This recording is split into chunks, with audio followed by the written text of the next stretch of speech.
આજે તો શ્રાવણ મહિનાનો ત્રીજો દિવસ. તો પહેલાં તો બધાને હર હર મહાદેવ. તો હું ફ્રેશ થઈને ગાયને રોટલી ખવડાવીને સીધો મહાદેવના દર્શન કરવા માટે નીકળી ગયો. ને તમે પણ દર્શન કરી લેજો. પછી આખો શ્રાવણ મહિનો કોણ કોણ રહે છે જરીક કોમેન્ટ કરી દેજો.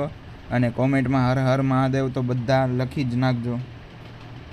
મહાદેવનો અભિષેક કર્યો, ફૂલહાર ચડાવ્યા, દર્શન કરીને પછી હું સીધો ઘર સાઈડ નીકળી ગયો. અને ઘરે આવીને પી લીધું દૂધ. અને આજે આપણે ક્લાસે જવાનું હતું એટલે ક્લાસ માટે સીધા નીકળી ગયા ગાડી લઈને. સાહેબારે રામ રામ કરીને ઉપર ચડી ગયા ક્લાસે. અને 3 માળ ચડીને આપણે ભણવા બેસી ગયા. અટેન્ડ કરીને પાછા ઘર સાઈડ નીકળી ગયા છીએ. અને ઘરે આવીને હું હાવ થાકી ગયો હતો એટલે થોડીક વાર ફ્રેશ થયો. પછી બપોરે ફરાળ કરીને હું તો સૂઈ જ ગયો. પછી 1-2 કલાક સૂઈ ગયો. ત્યાં તો ઓમભાઈ થોડીક વારમાં આવ્યા હતા. પછી મને કહે કે હાલો આજ તો આપણે જયરાજભાઈ ભવનાથ જવું છે કે મહાદેવના દર્શન કરવા માટે.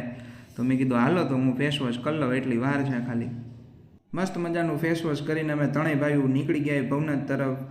આ છે દામોકુળ, આ છે ભવનાથનો ગેટ. અને મહાદેવના દર્શન કરવા માટે અમે નીકળી ગયા. અને મહાદેવના દર્શન તમે પણ કરી લેજો. અને આરતી પણ ચાલુ હતી તો તેનો તમે લાભ લ્યો. પછી આરતી કરીને અમે નીકળી ગયા હતા. અને આજે આ છે ભવનાથ તળેટીની નજારો રાતનો. અને ટ્રાફિક પણ ફૂલ હતું કારણ કે આજે રવિવાર હતો એટલા માટે. તો 8:30 ઘરે પહોંચી ગયા હતા. તો મમ્મીએ મસ્ત મજાનું જમવાનું બનાવી નાખ્યું હતું. તે આપણે એકટાણું કરવાનું હોય, આખો દિવસ તો કંઈ ખાવાનું તો હોય નહીં. તો મળીએ પાછા કાલે નવા બ્લોગ સાથે. ત્યાં સુધી બધાને હર હર મહાદેવ.